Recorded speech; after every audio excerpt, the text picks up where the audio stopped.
Bom, são 19 horas ao ponto, eu acho que podemos começar. Outras pessoas vão entrar durante a nossa conversa. Mandamos convite para muitas pessoas hoje. Primeiro, eu quero apresentar o nosso convidado de hoje, o senhor Daniel Annenberg, vereador de São Paulo, em seu primeiro mandato. Entre 2017 e 2019, assumiu a Secretaria Municipal de Inovação e Tecnologia, onde ele foi responsável pela implementação do Descomplica São Paulo, que é a versão municipal do Poupa Tempo. Ele investiu, trabalhou na inclusão digital, duplicando os pontos de Wi-Fi livres pela cidade, digitalizou 99% dos processos de prefeitura, implementou Empreenda Fácil, que diminuiu os prazos para abertura das empresas de 100 para 4 dias. E também é um dos idealizadores de Poupa Tempo e foi diretor-presidente do Detran. Eu sou Matheus Sokan, sou presidente da Câmara de Comércio Brasil e Eslovênia, e nesse ponto de abertura da empresa, eu estou no Brasil há 15 anos e abri a primeira empresa aqui em 2008. Eu me lembro de tempo e dor de cabeça e burocracia de abrir a empresa. Então, aqui nesse ponto eu já posso dar meus parabéns, que hoje em dia isso é bem mais fácil. Queria também agradecer o apoio para nosso evento de hoje ao FEComércio e do presidente Abraham Scheiman, para a Slovenian Global Business Network também, presidente Dr. Stefan Šalej, embaixador da Eslovênia Gorazd Renčel e também primeira embaixadora do Brasil na Eslovênia, a senhora Débora Barenboim-Šalej. Também quero agradecer ao cônsul Otávio Oliva. E hoje também tem conosco representantes da União dos Eslovenos no Brasil. E quero lembrar aqui que este ano faz 130 anos de primeiro registro de chegada de eslovenos no Brasil. Muitos deles deixaram sua marca aqui, e entre eles o presidente também da União, o senhor Martin Černuga. Todos que estão participando, quero convidar vocês para, se tem alguma pergunta para o vereador, vocês podem mandar pela mensagem de texto aqui. No final da conversa, vamos disponibilizar um tempo para perguntas de vocês.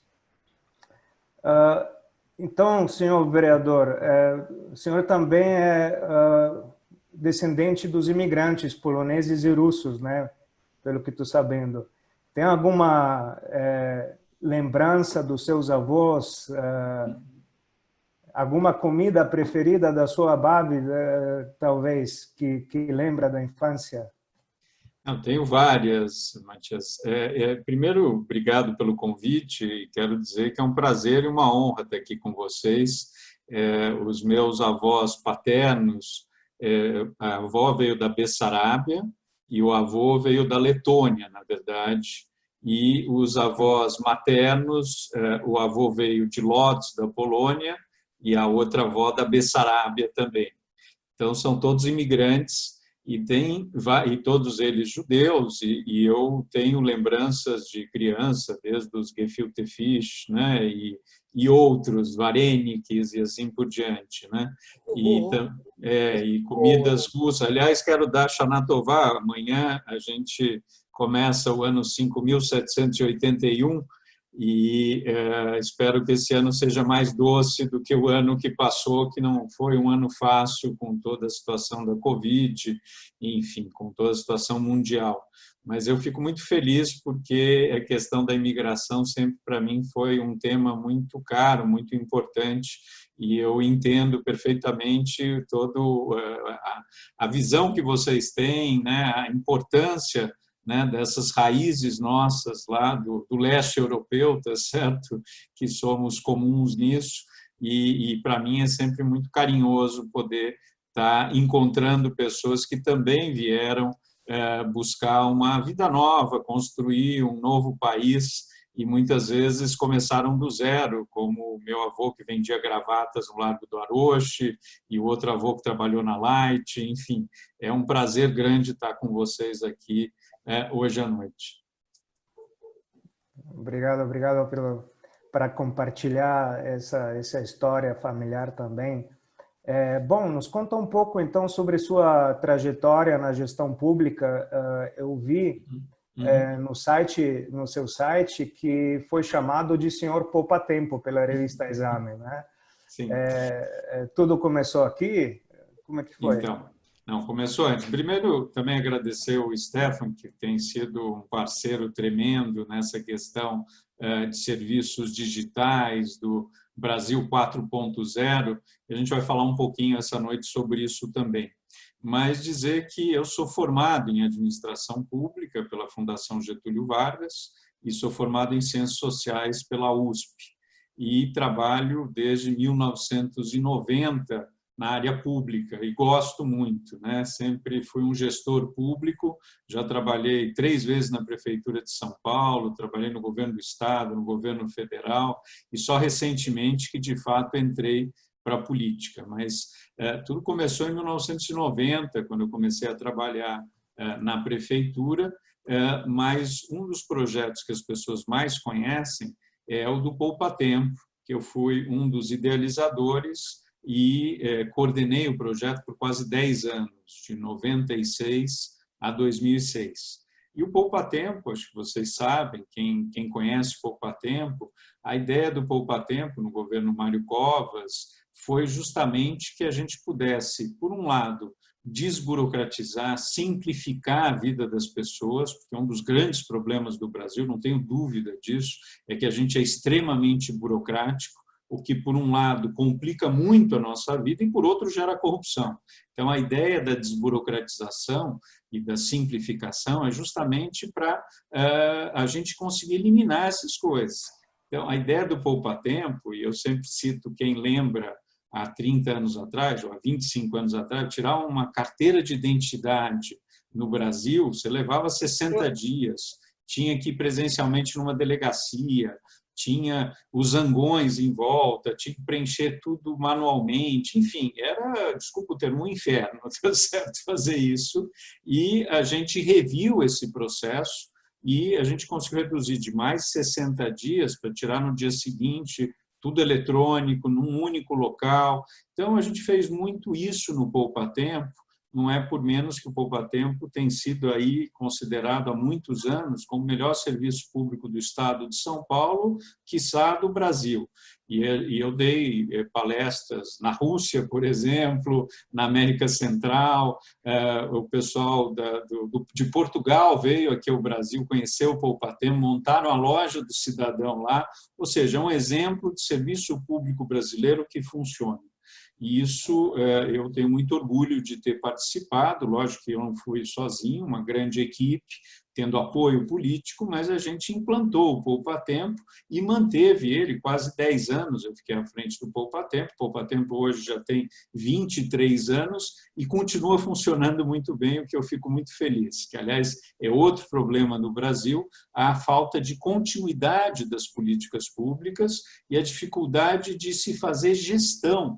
muito mais do que implantar, inaugurar, que são importantes, inaugurar escola, posto de saúde, poupa-tempo, mas mantê-los, e mantê-los com qualidade, com eficiência, que funcionem bem. Esse é o tremendo desafio que a gente tem na gestão pública brasileira. E a gente pode abordar um pouco aqui por que isso não acontece e por que o poupa-tempo deu certo, tá certo? Então, o poupa-tempo, para mim, é um exemplo nesse sentido. Depois do poupa-tempo, eu saí em 2006 e montei uma pequena empresa, né, de consultoria e fui ajudar a implantar poupa-tempos pelo Brasil.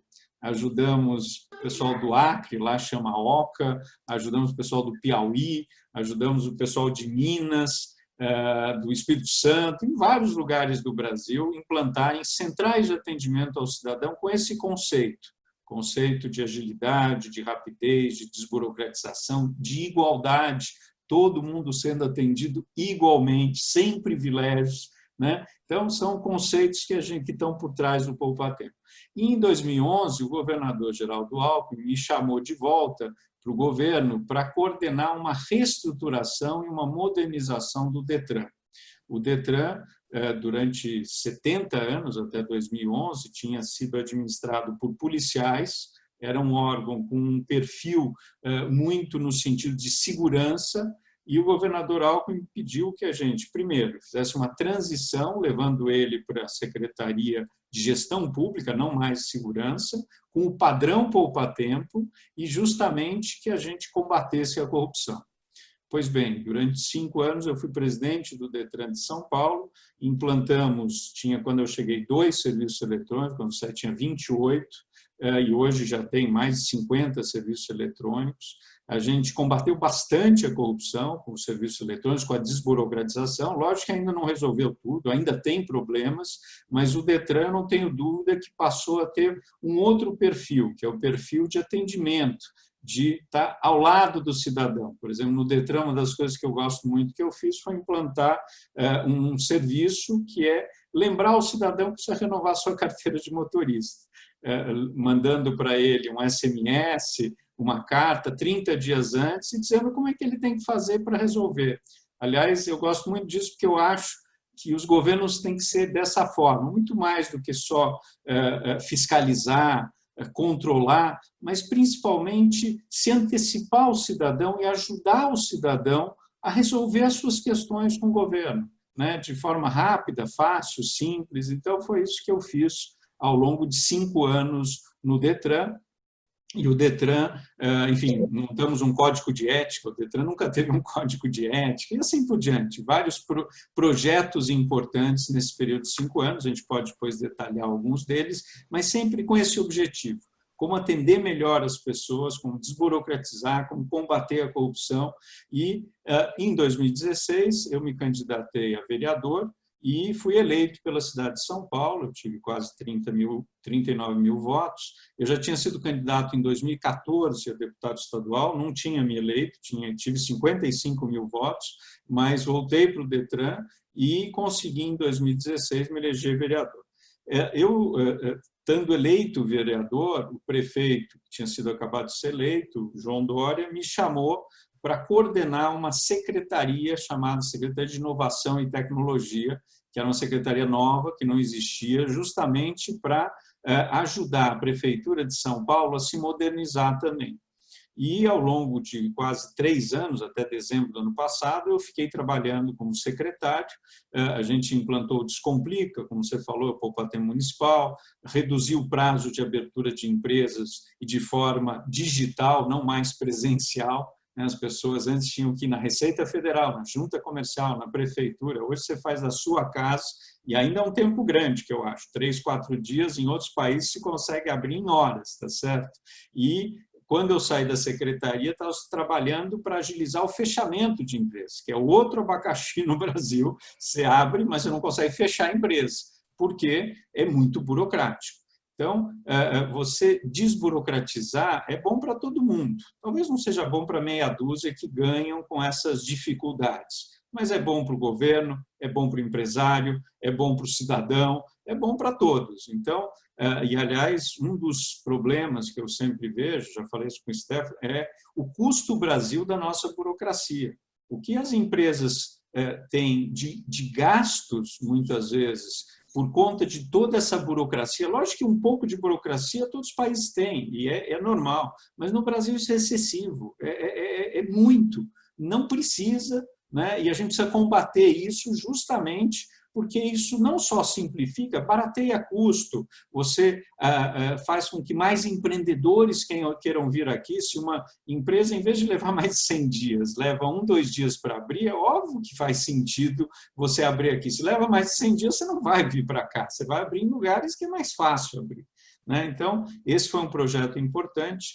Outro projeto importante, a gente quase triplicou o número de pontos de Wi-Fi na cidade de São Paulo, de Wi-Fi público. Quando a gente chegou tinha 120 pontos, hoje já são 300, até o final do ano vão ser 360, e esse é um ponto importante, é um dos temas que eu sempre falo.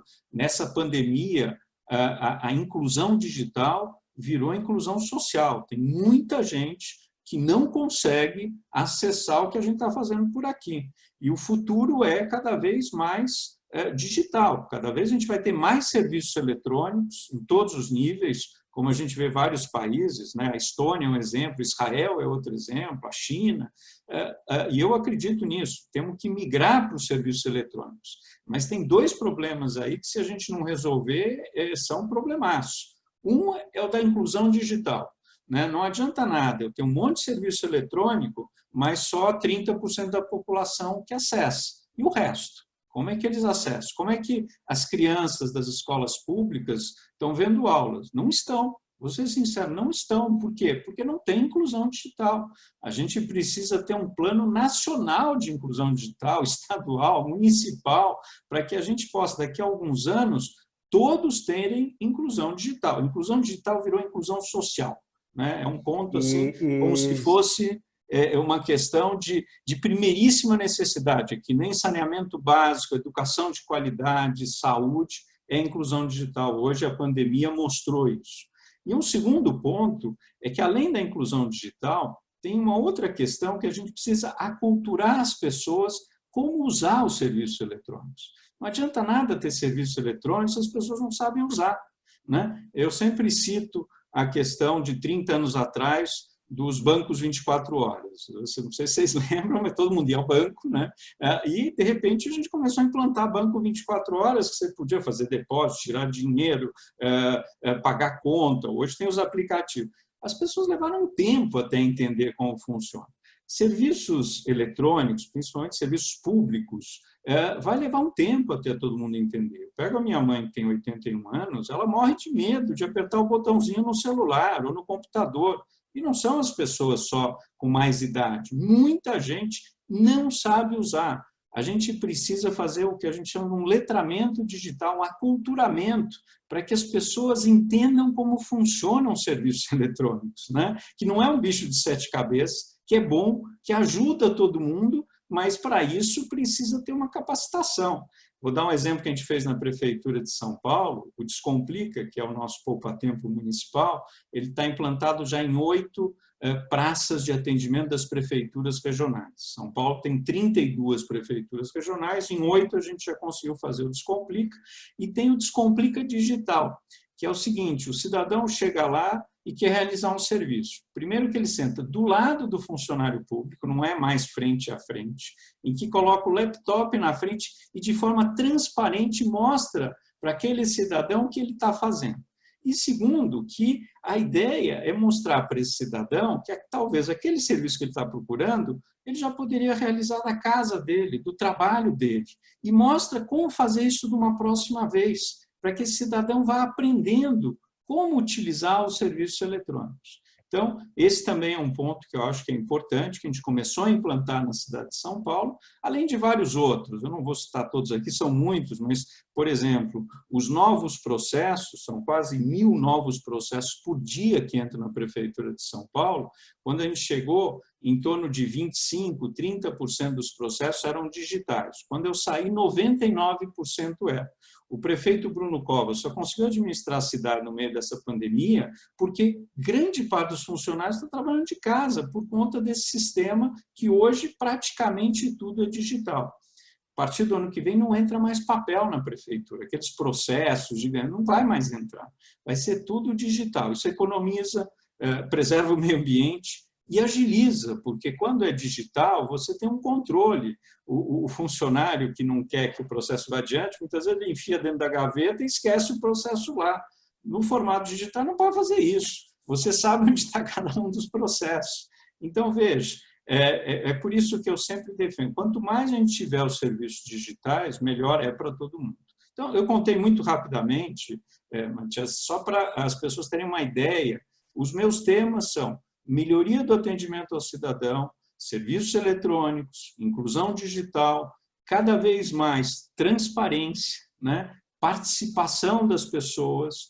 E, ao longo desses últimos 10 meses que eu estou na Câmara, e só para encerrar esse comecinho, eu trabalhei justamente para começar a aprovar projetos nesse sentido.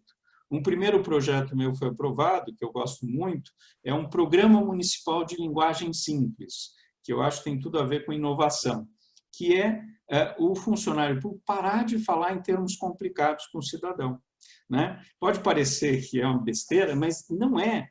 A gente tem uma mania de falar por siglas, a gente tem uma mania de falar termos estrangeiros, a gente tem uma mania, enfim, de complicar o que pode ser muito mais fácil. A gente vê vários países, Estados Unidos, a Colômbia, Israel, tem programas desse tipo que são importantíssimos, porque você aproxima o cidadão do serviço público. Não sei se vocês já tentaram ver a TV legislativa ou a TV do judiciário. Boa parte você não entende o que as pessoas falam, né? Isso, a gente que é mais letrado, imagina a população comum, não entende nada. Isso distancia, faz com que as pessoas achem que tudo é muito complexo, muito complicado. Um programa municipal, e aliás está sendo interessante, que é a primeira cidade do país que está implantando isso, e várias outras cidades, o governo do Ceará, o Congresso Nacional, estão com um programa nacional agora para ser implantado de linguagem simples, né? Na pandemia isso pode salvar vidas. Ninguém sabe o que é EPI, equipamento de proteção individual, né? Por que a gente tem que falar por sigla? Por que a gente tem que falar difícil? Não pode, ao contrário, a gente tem que ser direto, né, claro com as pessoas. Então, esse é um projeto que a gente aprovou, que eu gosto muito. Um segundo é de transparência dos dados em tempo de pandemia. Tem um portal único em que todas as informações estão lá e que o cidadão acessa de forma fácil, simples, né? Então, esse é um segundo projeto. Um terceiro projeto que está em tramitação é a implantação de uma política, né, de negócios de impacto social. São os empreendedores da periferia que precisam de apoio, que não tem muitas vezes do governo, para que a gente pense como fazer para que esses pequenos empreendedores possam fazer os seus negócios renderem, continuarem, virarem, né? Então, é um projeto que eu gosto muito. Enfim, muito rapidamente, assim, estou fazendo um resumo do resumo, tá? Mas são um pouco esses os assuntos, os temas. Eu estou há 10 meses na Câmara Municipal, agora teve no sábado a convenção do PSTB, eu fui escolhido como um dos 83 candidatos a vereador, e eu sou candidato porque eu quero dar continuidade a esses trabalhos, né? Eu gosto da área pública, eu gosto de política, acho que a gente precisa de bons políticos, de pessoas que se preocupam com a população e que não ficam vendendo ilusões, tá certo? A gente precisa de políticas públicas de médio e longo prazo, que pensem o país, de pessoas que trabalhem pelo consenso e não pela radicalização para um lado ou para o outro, e é nessa linha que eu tenho trabalhado ao longo de quase 30 anos. Então, assim, para começar, acho que já tem temas bastante para a gente debater e falar sobre várias coisas, né, que acho que são de interesse de boa parte de vocês. Muito bom, muito obrigado pela essa introdução. Eu acho que já temos a primeira pergunta da embaixadora Débora, se está na linha.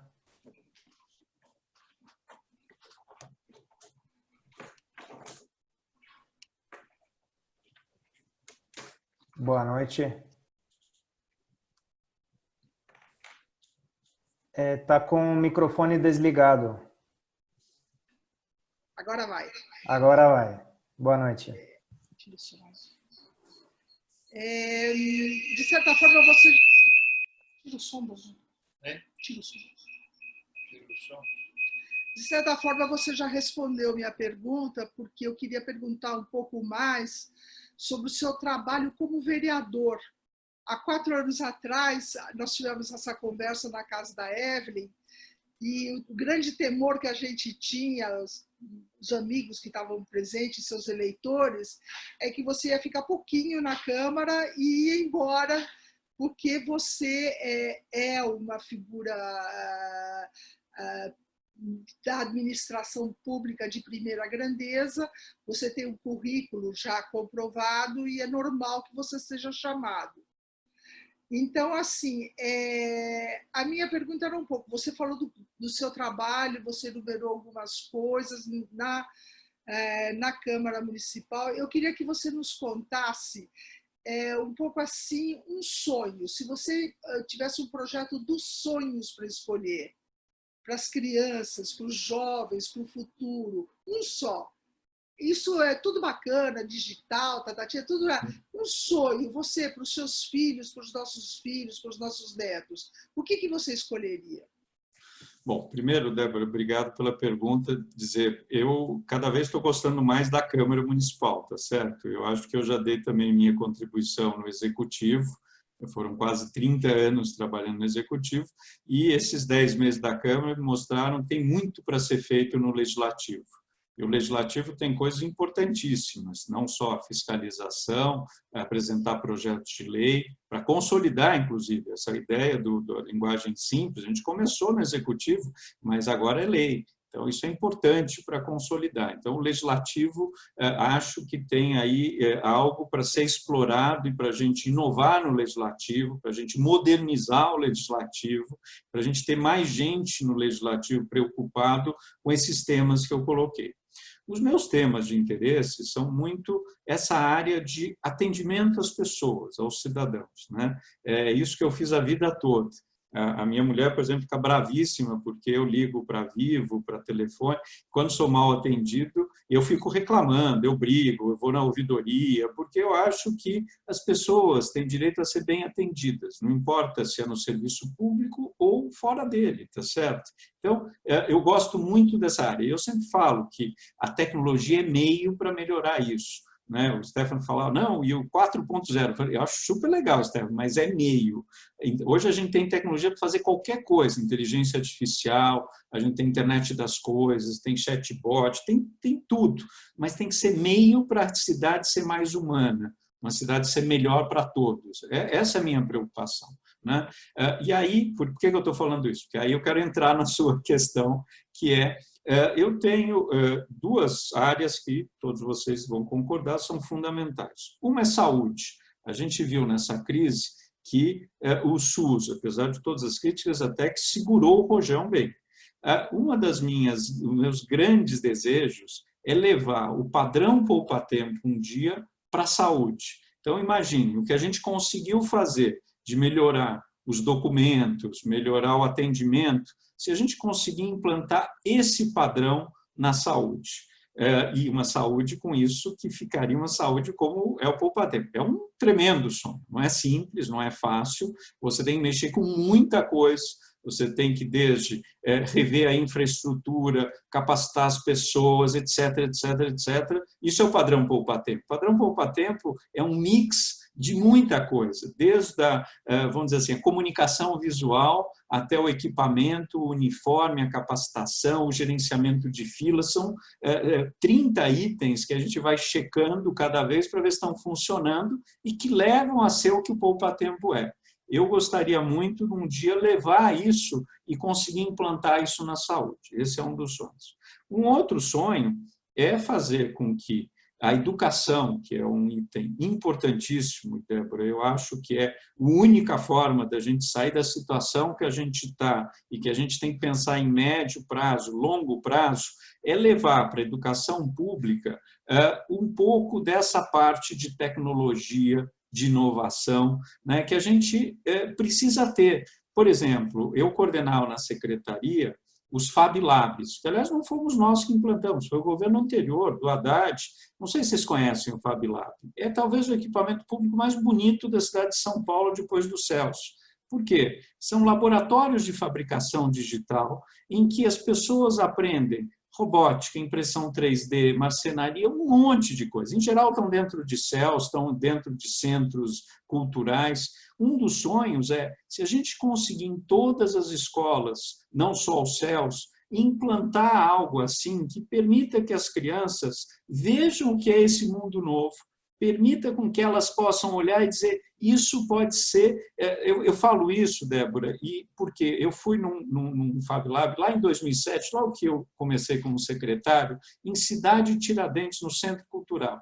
E tinha um senhor que morava ali na favela, na comunidade do lado, e estava lá sentado, e eu falei, o que o senhor veio fazer? Ele disse, isso aqui abriu minha cabeça. Eu, com o Fab Lab, estou aprendendo coisas que eu nunca imaginei que existiam na vida. Eu já estou um pouquinho mais velho, mas imagina o que isso pode ser para todas as pessoas, para as crianças, né? Você ter laboratórios de fabricação digital nas escolas, laboratórios de informática, usar a tecnologia para fazer com que a educação seja boa para todos. Eu fico indignado, Débora, de ver que os meus filhos, têm 14 e 12 anos, estudam em escolas privadas, conseguiram nessa pandemia, mesmo à distância, com todas as dificuldades, estudar. Por quê? Porque tem computador, porque tem link da internet.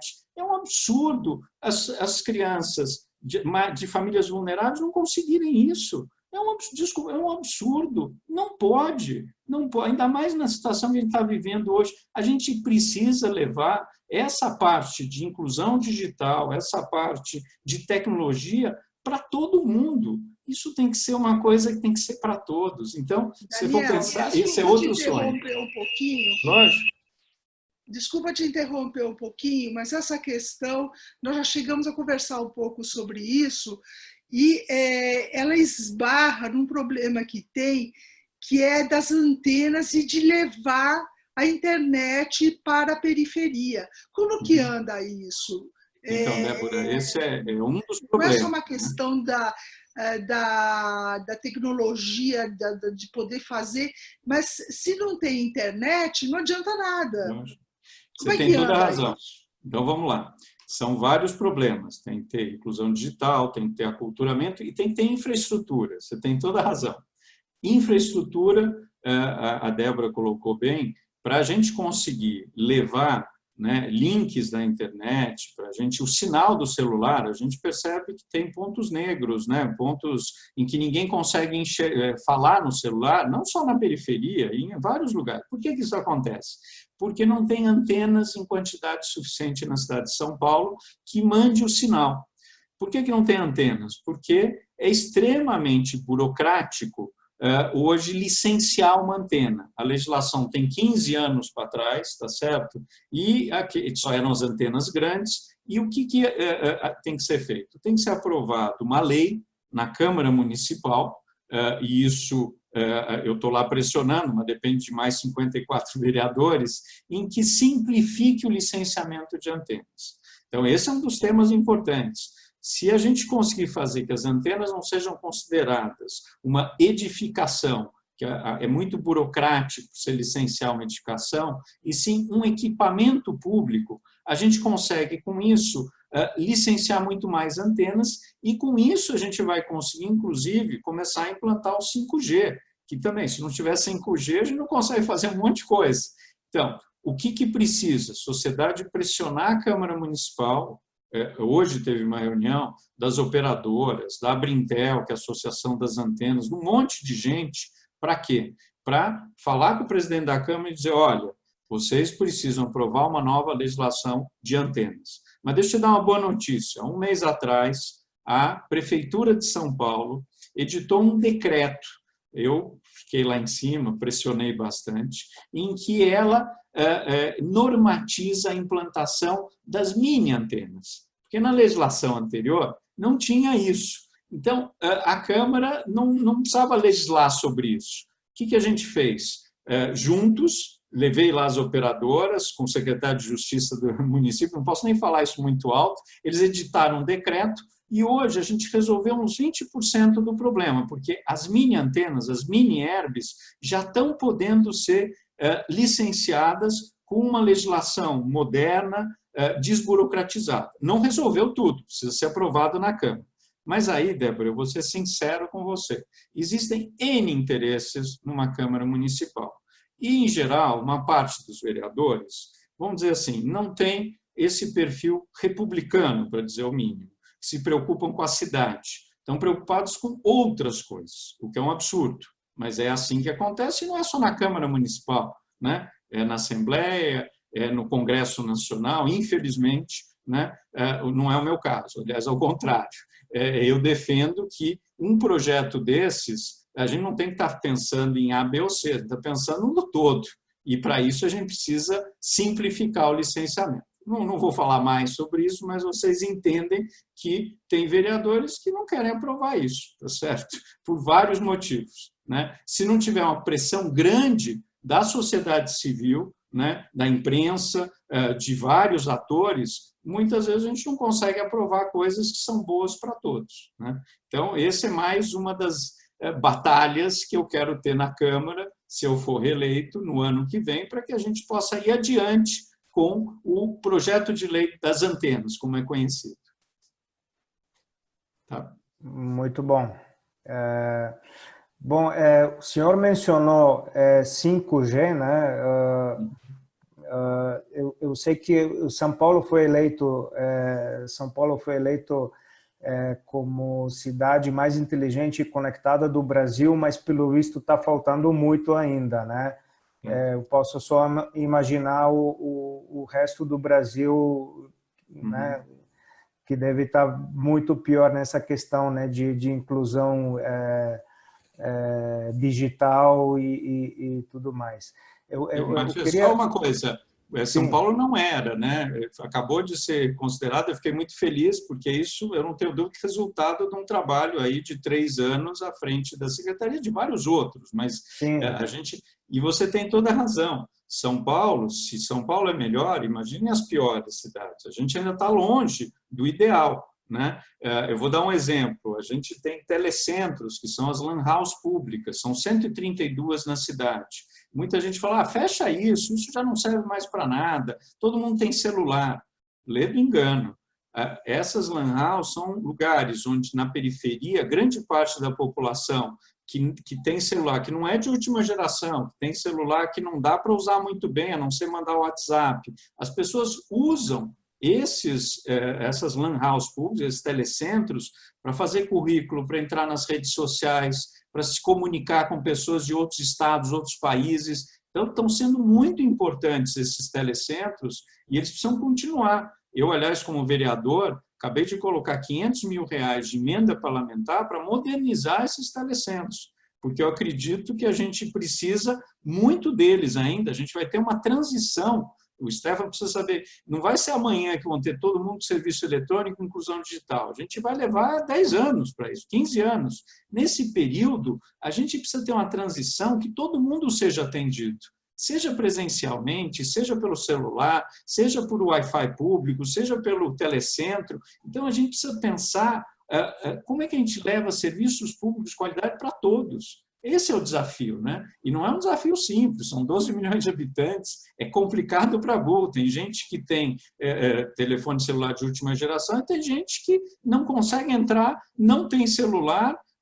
A pesquisa TIC Domicílios acabou de sair, 25% da população brasileira não tem acesso à internet. 25%. Isso, a gente está falando que não tem. Não estamos falando dos que têm e que a qualidade é ruim. Como eu diria que isso chega a mais de 50%, que são as pessoas que muitas vezes têm um celular, mas não tem... não sei se vocês viram a matéria da Folha, que saiu ontem, inclusive, das favelas, que o coletivo de favelas está começando a implantar, primeiro aqui em Heliópolis e no Rio, né, pontos de Wi-Fi, porque...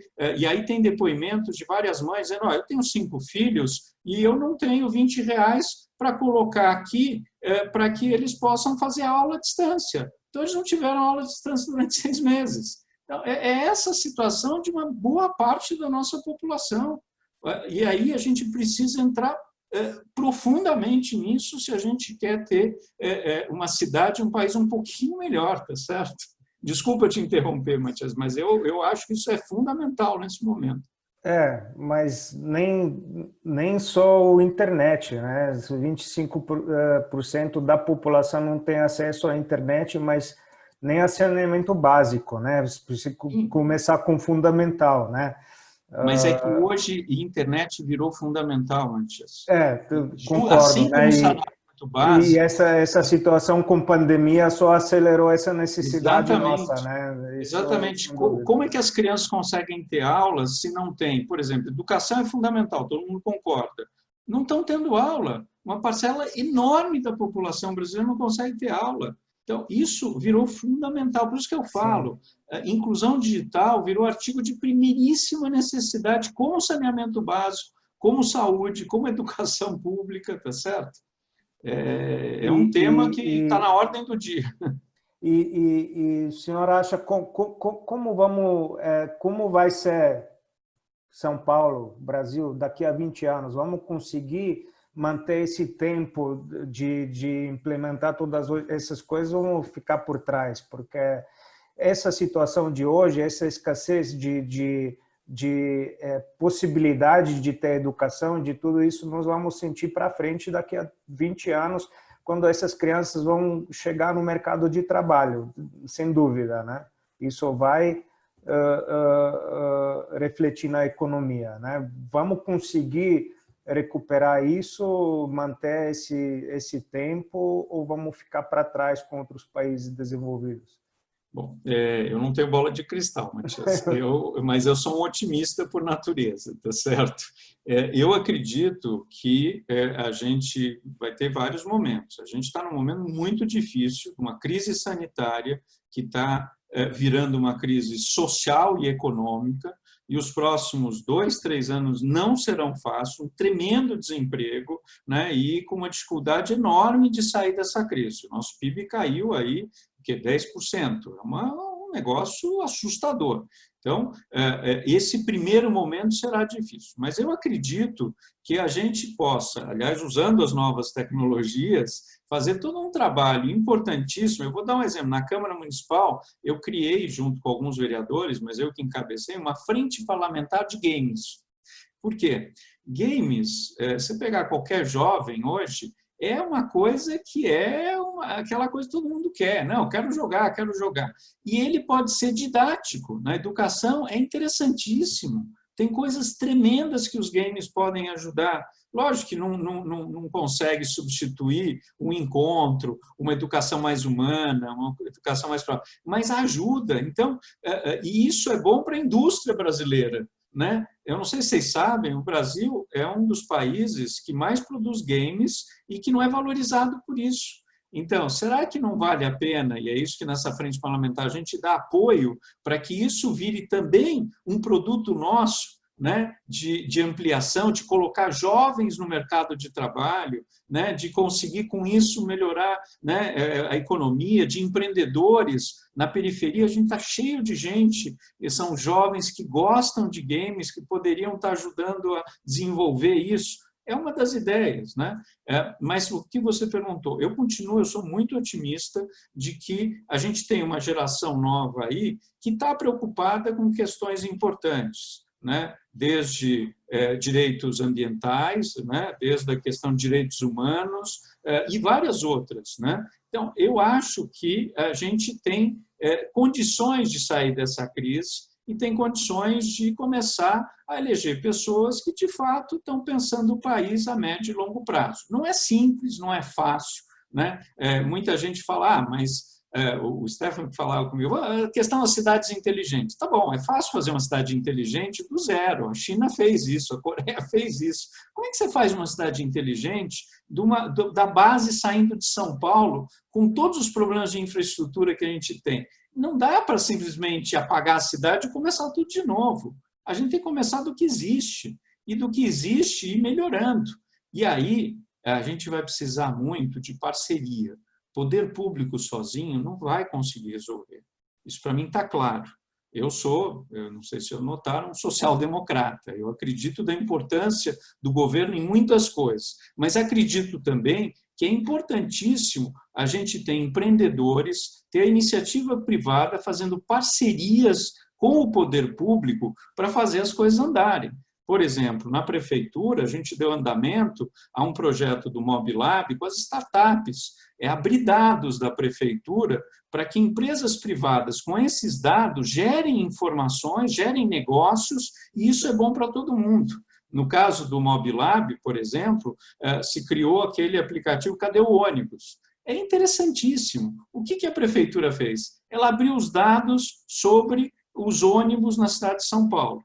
Aí teve um pessoal que foi lá, pegou esses dados, gerou um aplicativo que permite hoje ao cidadão saber cadê o ônibus. Isso é, ele está chegando ou ele vai demorar 1 hora? Isso é bom também para o poder público pensar em políticas públicas. A gente fica sabendo como é a circulação dos ônibus na cidade. E é bom para a pessoa que criou isso, virou um negócio. Então, se a gente conseguir fazer isso mais, abrindo dados de forma cuidadosa, seguindo a Lei Geral de Proteção de Dados, o Marco Civil da Internet, mas se a gente conseguir fazer isso, veja, o poder público sozinho é lento, ele leva tempo para fazer isso virar informação. A gente precisa da parceria da iniciativa privada, das universidades, das startups. Então, eu acredito muito que a gente vai ter que pensar nisso em várias áreas do poder público. Lógico que o poder público, dando algumas linhas, algumas referências, principalmente educação, saúde, segurança, mas em várias outras áreas, é importantíssimo trabalhar em conjunto com a iniciativa privada. Eu não tenho dúvida disso, né? Enfim. Tá. Bom, aqui é uma pergunta minha particular, voltando à educação, já tem algum sinal de reabertura das escolas? O senhor está perto da poder de decisão e deve saber mais sobre isso. Não, eu vou ser sincero, eu não estou tão perto assim. Eu sou do partido do prefeito, eu estou na Câmara, mas eu tenho acompanhado, como vocês, pelos jornais. E a informação que eu tenho é que vai agora aos poucos abrir para as universidades, vai se abrir no contraturno, né, em atividades extracurriculares no mês de outubro, e a perspectiva é, muito provavelmente, em novembro se abra para as escolas em geral. Mas ainda, a gente está numa situação entre a cruz e a espada, sendo sincero. A gente teve uma audiência pública na Câmara Municipal esses dias, em que foram as pessoas das escolas privadas, né? E é uma decisão dificílima. Por quê? Por um lado, abrir as escolas é algo que pode aumentar a questão da pandemia, isso pode acontecer. Tem gente que diz, vai, não vai, em outros países, exemplo, sim, não, e ao mesmo tempo manter fechado é um problema também, porque as escolas privadas, muita gente sendo demitida, não estão conseguindo manter, e mais, não estão conseguindo manter as crianças em casa, porque isso começa a virar um problemaço. Ou seja, não é simples tomar uma decisão para um lado e para o outro. Eu, cada vez mais, acho que tem que ir gradativamente abrindo mesmo, principalmente porque, na medida em que está aberto shopping, está aberto bares e restaurantes, aí começam a fazer sentido. Tenho dúvida se devia ter aberto isso também, tenho dúvida, mas já que estão abertos, não faz sentido manter as escolas também fechar. Agora, não faz sentido também só abrir as escolas privadas e não abrir as públicas. E aí é um desafio, porque as escolas públicas precisam ter uma infraestrutura que hoje não tem, né, de segurança, uma infraestrutura de apoio aos professores, e se a gente for pensar, meu pai, por exemplo, estudou no Fernão Dias, uma escola pública em Pinheiros, uma das melhores escolas, e entrou no ITA. Agora, isso foi há quanto? 50 anos atrás. Hoje, se for pensar que escola pública tem qualidade, tem uma infraestrutura adequada, aí é outro, Débora, é um sonho tremendo. O dia que a escola pública foi igual à escola privada, que o filho da pessoa que trabalha aqui, em casa, tem as mesmas condições dos meus filhos. É um sonho, porque a gente vê em vários países, né, que vocês citaram, países da Europa, dos Estados Unidos e outros lugares. Será que a gente consegue chegar nisso? Eu sou otimista, eu acho que a gente um dia consegue, mas a gente precisa ter uma sociedade que participe, uma sociedade que não só vote, mas cobre os seus eleitos, né? Uma sociedade que acha que não é só de 4 em 4 anos que vai lá. Desculpa, muita gente fala, o problema são os políticos. Não somos só os políticos, não. O problema somos todos nós, né? Eu cito sempre reunião de condomínio. Vocês gostam de reunião de condomínio? Eu não gosto, eu acho um horror, é uma tragédia. Em geral, é complicadíssimo. Cada um fala o que quer, a gente não sai com decisão, mas é a mesma coisa. Você não vai na reunião de condomínio, o que decidiram lá está decidido, está certo? E aí não adianta reclamar. É a mesma coisa com a política. Não adianta ficar reclamando se a gente não participar mais. Tem horas que é chato, é difícil, mas tem que pressionar a Câmara para aprovar a lei das antenas, né? Tem que ficar pressionando os vários grupos de interesse que faz sentido, abre ou não abre escola. Essas discussões a sociedade toda tem que participar, né? Não dá para deixar isso na mão só de meia dúzia. Bom, desculpa, eu me inflamo um pouco e vou falando, mas enfim. Não, nesse momento eu queria até convidar, né? Aproveitem a oportunidade para cobrar agora o vereador aqui, né? Eu acho que a embaixadora Débora tem mais uma pergunta. Vamos lá.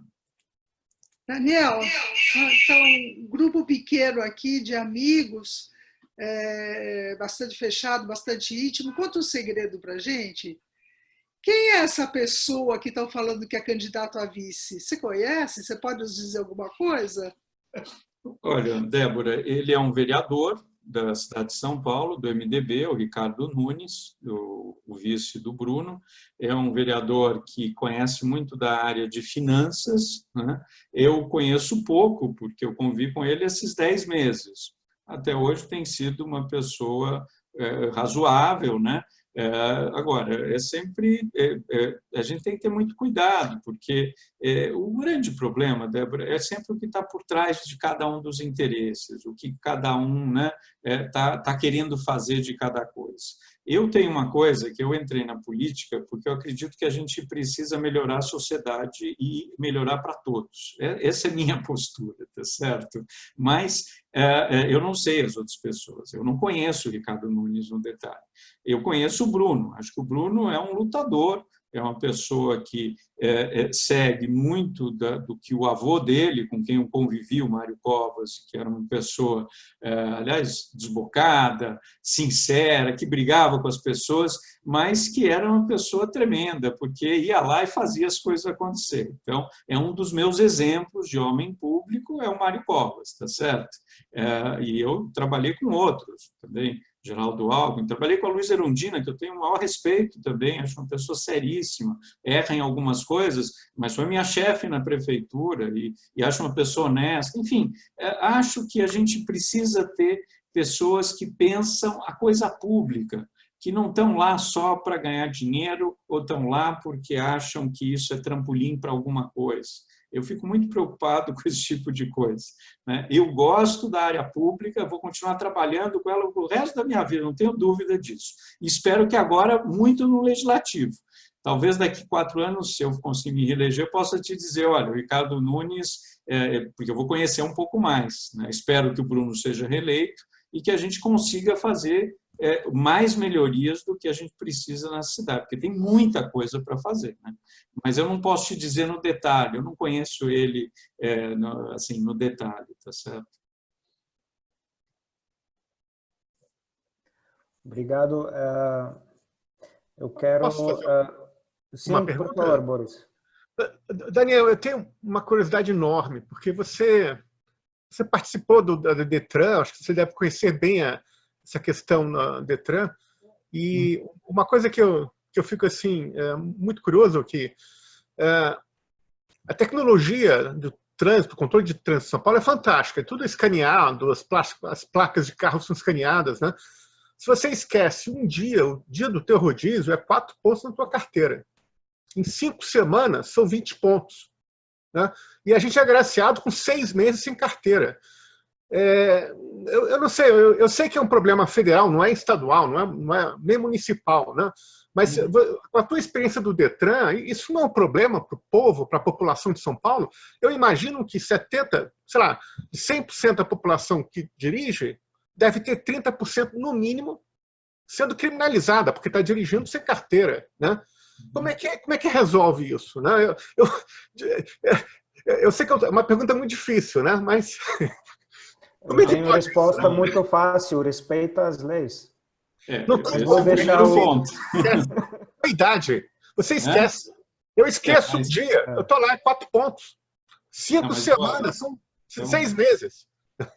Mas tem várias coisas aí, Boris. O primeiro que você falou bem é uma questão federal, tá certo? Então, foge um pouco das atribuições aqui municipais. Mas vamos lá. O que acontece? Eu acho que o primeiro ponto é que a gente precisava ter muito mais transporte coletivo, transporte público que funcionasse de qualidade, tá certo? Isso é básico em qualquer sociedade desenvolvida do mundo. Metrô, trem, ônibus, né? Se a gente não tem isso, o que faz? Com que parte da população tem que usar o carro, que é ruim. Por quê? Porque gera trânsito, poluição, etc, etc. Aliás, essa pandemia está mostrando que a gente precisa começar a ter mais teletrabalho de casa, né? A gente precisa começar a ter mais centros regionais para que a gente não tenha que se deslocar tanto.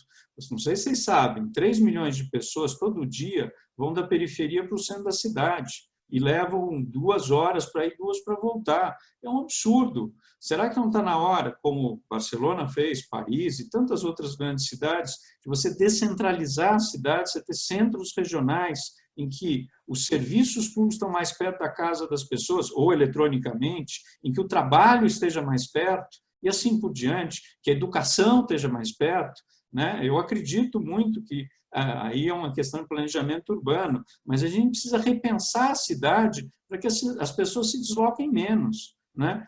Não faz sentido você se deslocar tanto na cidade. Bom, mas aí precisa se deslocar, e você falou bem.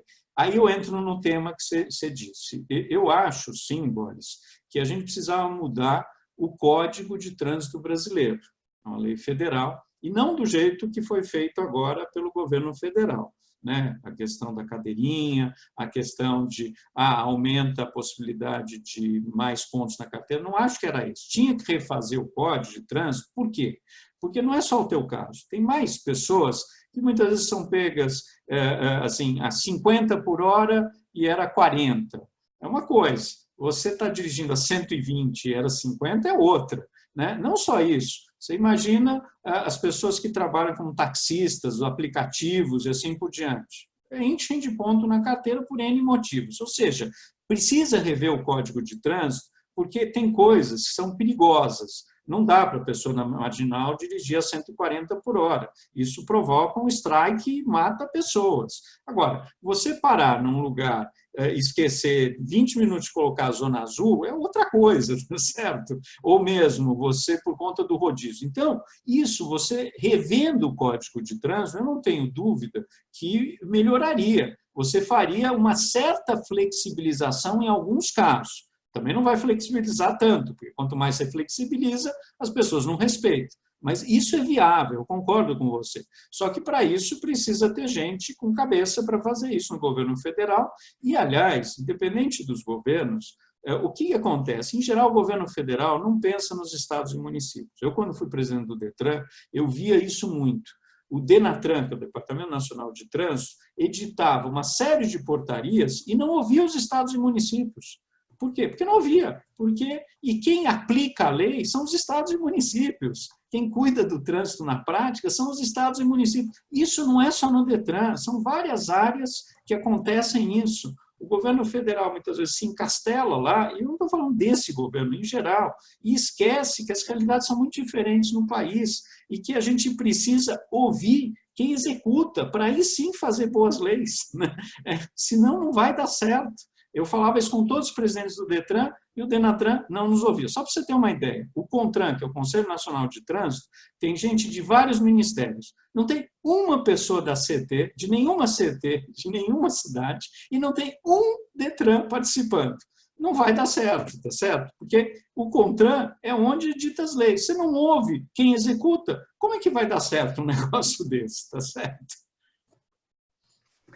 O nosso futuro é negro, né? Não, eu sou otimista, Boris. Não vai ser negro. A gente consegue fazer uma pressão cada vez maior para mostrar para o governo federal que os municípios importam, que os estados importam. A gente precisa mudar esse jogo. E eu acho que a gente é muito recente como democracia, faz 30 anos. A gente ainda tem muito a aprender. O que a gente não pode é ficar muito ansioso e irritado com tudo, porque senão a gente não chega a lugar nenhum. Não adianta a gente ficar querendo brigar com Deus e mundo, a gente precisa ir construindo consensos. Aliás, é outro motivo que eu gosto de estar no parlamento. O parlamento é um lugar que é fundamental para a democracia, né? E eu acho que, aliás, anteontem foi o Dia da Democracia, eu acho que a gente precisa melhorar muito o parlamento, aprimorar as leis, melhorar o Supremo, mas são instituições que precisam ser defendidas. Não adianta dizer, olha, não funciona. Você joga a criança com a água do banho, vira ditadura. Ditadura é a pior dos mundos, tá certo? Então, o que a gente precisa? Ir na reunião de condomínio, discutir mais, debater mais, ver como é que a gente muda as leis de trânsito, o que é um consenso, pegar exemplos de outros países, né? Não precisa reinventar a roda, tem tanta coisa dando certo por aí, por que a gente não traz os exemplos e começa a implementar, né? Então, eu continuo achando que a gente tem ainda uma avenida aí para melhorar muita coisa no país. Depende de boa vontade, de bom senso, mas a gente chega lá. Bom, estamos chegando ao fim da nossa conversa aqui. Eu quero cumprimentar também o embaixador da Eslovênia, senhor Gorazd Drenčil, que está aqui conosco, né? Embaixador, muda país, mas não mudam problemas, né? São os mesmos, né? Sim, muito obrigado, prezados membros da diretoria Slobraz, Matjaž, Žale, Tatiana, prezados representantes da União dos Eslovenos e FEComércio, e muito obrigado, estimado senhor vereador, senhor Daniel Annenberg, pelos insights mais interessantes, né? E parabéns também, quero dizer parabéns, muito impressionante carreira, né? Na área de melhorar a gestão pública. Eu, né, vindo do setor público mesmo, eu aprendi, né, que esse trabalho, né, sobre melhorar como se chama na São Paulo, descomplicar, né, gestão pública, né, é um trabalho sem fim, né, continual, né, e particularmente forte, né, em tempos críticos como hoje, né? Por exemplo, é interessante para mim observar no momento como um evento que é inesperado ou quase inesperado, como uma pandemia, acelerou mudanças, né, que eram esperadas, quase esperadas, mas de alguma forma travaram. Deixe-me dar um exemplo na área de diplomacia que eu conheço melhor. Isso é uma profissão, né, que é muito tradicional, não é muito sujeita para mudanças rápidas ou mudanças profundas, né? E temos discutido com colegas diplomatas e teorizados sobre digitalização, né, da diplomacia por anos, né? Mas não muito aconteceu, né? Então, veio a Covid-19, né? E, de repente, houve uma necessidade, né, de proporções históricas de prestar ajuda a um grande número de cidadãos eslovenos, né? E meu exemplo, que foram retidos em várias partes do mundo. Foi necessário falar com conjunto de interlocutores dos países anfitriões e também de outras embaixadas. E da noite para o dia, depois de anos de debate, os diplomatas descobriram o que significa, por exemplo, diplomacia digital, né? Sessões infinitas de Zoom, campanhas virtuais, também celebrações de dias nacionais também virtuais, né? O meu ponto é que a necessidade provavelmente continua sendo o maior impulsionador de inovação. Isso é um curto minhas experiências pessoais. Permita-me concluir, caro senhor vereador e outros participantes, como desejo de continuar esse diálogo sobre inovação, fortalecer os laços entre os dois países, entre a Eslovênia e o Brasil, nessa área de pesquisa e desenvolvimento, está no âmago de minha missão diplomática aqui no Brasil. Acho que temos um potencial enorme para descobrir e explorar esse potencial. Obrigado novamente aos organizadores, ao moderador e também todos e palestrante principal. Muito obrigado. Obrigado, embaixador. Lembranças para a família em Brasília. Bom, mencionou no começo, Daniel, que estamos entrando em ano novo 5.781, certo? Eu sei que a embaixadora Débora já perguntou, mas tem algum desejo para ano novo? Tem vários, né? Saúde para todos é o primeiro ponto. Muita paz, né? E muita solidariedade. Eu acho que uma das coisas dessa pandemia que mostrou na nossa sociedade foi muita solidariedade. Se a gente conseguir manter e ampliar isso, é capaz da gente conseguir tirar lições muito importantes dessa pandemia. Mas eu queria fazer um desafio para vocês. Se eu conseguir me reeleger, eu queria convidar o consulado, a embaixada, para a gente pensar um evento, se possível, na Câmara Municipal, sobre a questão de exemplos de boa gestão pública, né? Que a Eslovênia possa também trazer para nós, e talvez não só a Eslovênia, a gente pode pensar mais alguns países, de bons exemplos de inovação, de tecnologia, né?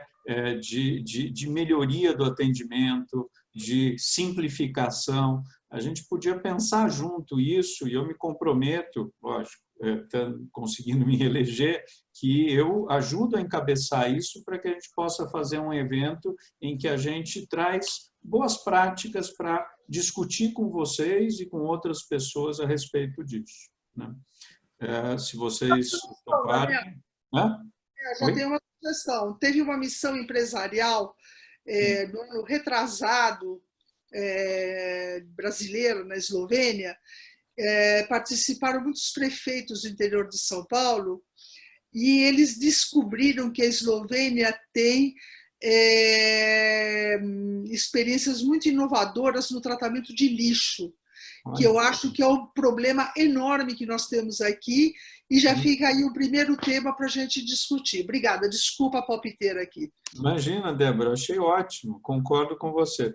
Mas eu queria muito também agradecer ao Stefan aí pela essa oportunidade, a todos vocês. Também dizer, se vocês gostaram e forem votar e não tiverem candidato, eu fico muito feliz se puderem votar em mim, porque não é uma eleição fácil e eu acho que é importante. E depois cobrar, né? Cobrar em quem vocês votarem. Por favor, me cobrem, né? Eu falo isso, falei para a Débora da outra vez, e eu acho que é muito importante a gente ficar acompanhando em quem a gente vota. Aliás, isso é fundamental. Não esqueçam em quem vocês votam. Cobrem de em quem vocês votaram para ver se estão fazendo as coisas que prometeram fazer, tá certo? Muito bom. E é mais fácil também cobrar alguém que já conhecemos, né? Pronto. Eu acho muito boa essa iniciativa de fazer um workshop com boas práticas em gestão pública. Se candidatou para ser a locomotiva desse projeto, eu acho que todos nós vamos participar com prazer. Eu acho assim também um bom encerramento esse com esse objetivo que podemos ter para frente, apesar de ter um pequeno grupo aqui, mas é uma boa iniciativa. Então, gostaria de agradecer a todos aqui para participar, o vereador Daniel, muito obrigado por aceitar nosso convite para ter essa conversa muito interessante e dinâmica, foi muito bom. Foi muito bom também conhecer, né, os projetos que tem na prefeitura, né? E, bom, obrigado para todo mundo. Obrigado. Até a próxima. Estamos aguardando o seu retorno com convite para participar desse workshop, então. E Shana Tova para todo mundo. Shana Tova, ótimo ano. E obrigado a todos, viu, pela participação. Gostei muito de estar aqui com vocês. Muito bom. Daniel, sucesso nas eleições. Obrigado, Boris. Grande prazer e ótimas ideias. Olha, estamos aí para apoiar isso. Sucesso mesmo. Pena que não é no Rio, né? Sucesso, hein? Já seria meu candidato.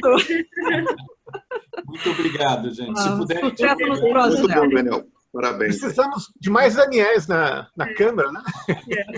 Obrigado, tem que ir lá, replicar, viu? Todo mundo torcendo pelos os dois eslovenos no Tour de France, por favor, tá? Muito bom, gente. Obrigado, viu? Muito obrigado. Obrigado. Boa noite. Boa noite a todos. Boa noite. Boa noite.